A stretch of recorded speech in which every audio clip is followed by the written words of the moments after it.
Assalamualaikum, my name is Nur Izzatah. I'm band 3, entry number 2413626. So today I will talk about Prophet Muhammad on how he communicate with other people.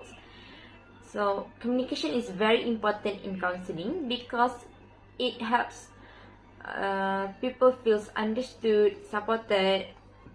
In Islamic perspective, Prophet Muhammad is the best example on how to communicate with empathy and kindness. So one beautiful story of Abu Umair and his small pet bird. This story narrated by Anas bin Malik and also found in Sahih al-Bukhari. So Abu Umair was the younger brother of Anas bin Malik. He had a small pet bird called Nughair. So one day his pet bird died and he became very sad. So when Prophet Muhammad came and visited them, Prophet Muhammad did not ignore the child. Instead, he gently asked, "Oh Abu Umair, what happened to Nughair?"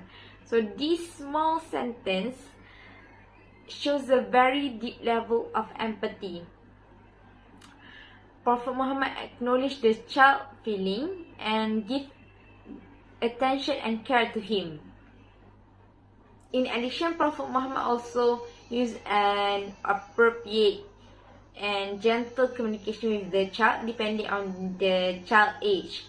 So this also shows that effective counseling also requires us to communicate, depends on who are we speaking to.